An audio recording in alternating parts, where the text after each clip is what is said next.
দেখছি এবং এই সংসদ ভবনের এই আকাশে দেখা হচ্ছে 36 জুলাই রিভার অর্থাৎ পুনর্প্রেক্ষায় ইমাম আবু সাইদের ছবি এবং পেছনে পেছনে কিন্তু বেজে উঠছে সেই জুলাই বিপ্লবের গানগুলো। আবু সাইদ সেই শিক্ষা এবার আমরা দেখছি সেই মুগ্ধকে এবং তার পাশে লেখা আছে যে পানি লাগবে পানি সেই মুগ্ধকে আবার আরো একবার দেখছে এই বাংলার মানুষ, দেখছে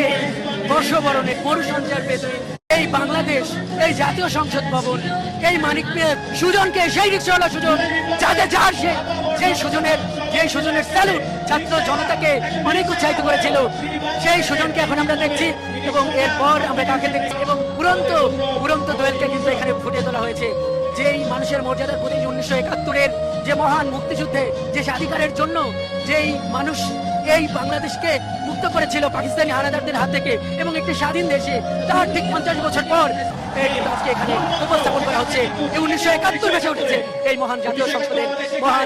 সংসদের সামনে এবং এখানে কিন্তু স্পষ্টভাবে আছে 1971-এর উত্তরাধিকার 2024, 1971-এর সংগ্রামের ধারাবাহিকতা 2024 এবং 1971 এবং 2024 যে একই ধারাবাহিকতা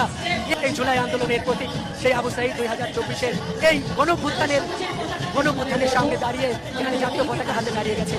দর্শক, আমরা যুক্ত হয়েছি মানিক মিয়া এভিনিউতে টেলিভিশনের পর্দায়। আপনারা যে আলোর খেলা দেখছেন এটি মূলত এই পয়লা বৈশাখের পর থেকে এই স্বাধীনতা, যে প্যালেস্টাইন ন্যায্য সংগ্রাম, যেই মুক্তির জন্য সংগ্রাম, সেই সংগ্রামের এবং আমরা দেখছি শেষ হতে চলেছে। বাংলাদেশের মানুষ আবার আপ্লুত, কারণ এই বাংলাদেশের মানুষই উপহার দিয়েছে সেই লেখাটা কিন্তু এখানে লেখা আছে long live China Bangladesh friendship এবং এই বাংলাদেশের পাশে যে এই অকৃত্রিম বন্ধু চীন আছে, এই দৃশ্যটা কিন্তু আবারও এখানে ফুটিয়ে তোলা হলো এবং এই আনন্দের এবং এভাবে এখান থেকে এই শিক্ষাটাই এখানকার মানুষেরা নিচ্ছে যে জুলাইকে তারা ভুলবে না, যেভাবে 71-কে এদেশের মানুষ হৃদয় দিয়ে ধারণ করে এবং 71-এর শহীদদের যেভাবে এদেশের মানুষ প্রধান আকর্ষণ ছিল ড্রোন শো, সেটি কিন্তু এভাবেই শেষ হলো।